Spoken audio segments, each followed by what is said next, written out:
The Holy Bible, New King James Version, 1 Samuel 25. Then Samuel died, and the Israelites gathered together unlamented for him, and buried him at his home in Ramah. And David arose and went down to the wilderness of Paran. Now there was a man in Maon whose business was in Carmel, and the man was very rich. He had 3,000 sheep and 1,000 goats. And he was shearing his sheep in Carmel. The name of the man was Nabal, and the name of his wife Abigail. And she was a woman of good understanding and beautiful appearance, but the man was harsh and evil in his doings. He was of the house of Caleb. When David heard in the wilderness that Nabal was shearing his sheep, David sent 10 young men, and David said to the young men, "Go up to Carmel, go to Nabal, and greet him in my name. And thus you shall say to him who lives in prosperity, Peace be to you, peace to your house, and peace to all that you have. Now I have heard that you have shearers.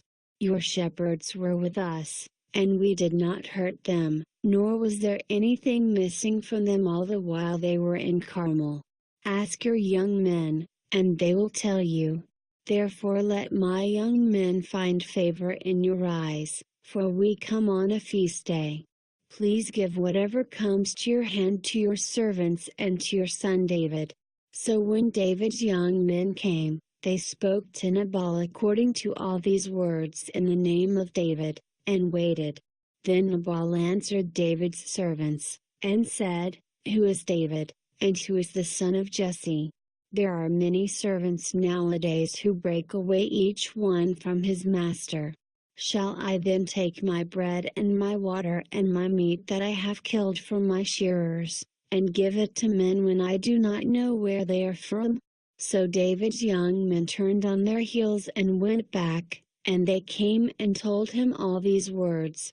Then David said to his men, "Every man gird on his sword." So every man girded on his sword, and David also girded on his sword. And about 400 men went with David, and 200 stayed with the supplies. Now one of the young men told Abigail, Nabal's wife, saying, "Look, David sent messengers from the wilderness to greet our master, and he reviled them. But the men were very good to us, and we were not hurt, nor did we miss anything as long as we accompanied them, when we were in the fields. They were a wall to us both by night and day, all the time we were with them keeping the sheep. Now therefore, know and consider what you will do, for harm is determined against our master and against all his household. For he is such a scoundrel that one cannot speak to him." Then Abigail made haste and took 200 loaves of bread, 2 skins of wine, 5 sheep already dressed, 5 seahs of roasted grain, 100 clusters of raisins, and 200 cakes of figs, and loaded them on donkeys.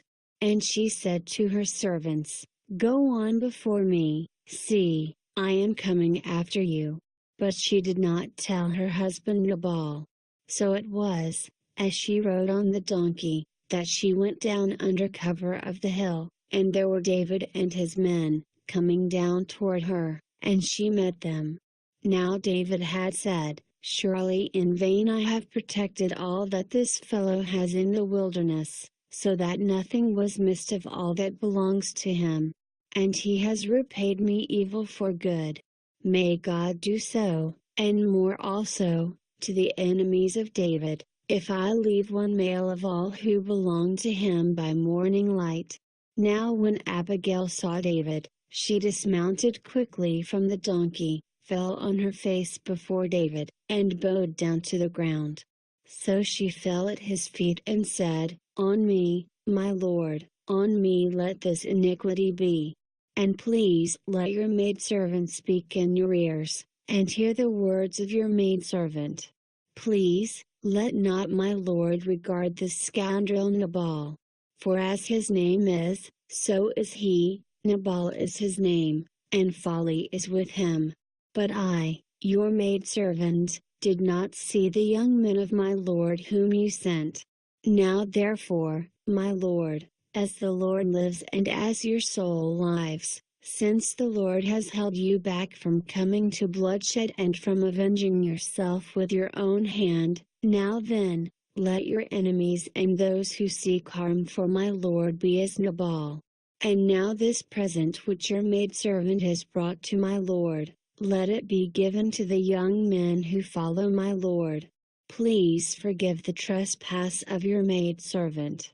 For the Lord will certainly make for my lord an enduring house, because my lord fights the battles of the Lord, and evil is not found in you throughout your days. Yet a man has risen to pursue you and seek your life, but the life of my lord shall be bound in the bundle of the living with the Lord your God, and the lives of your enemies he shall sling out, as from the pocket of a sling. And it shall come to pass, when the Lord has done for my lord according to all the good that he has spoken concerning you, and has appointed you ruler over Israel, that this will be no grief to you, nor offense of heart to my lord, either that you have shed blood without cause, or that my lord has avenged himself. But when the Lord has dealt well with my lord, then remember your maidservant. Then David said to Abigail, Blessed is the Lord God of Israel, who sent you this day to meet me. And blessed is your advice and blessed are you, because you have kept me this day from coming to bloodshed and from avenging myself with my own hand.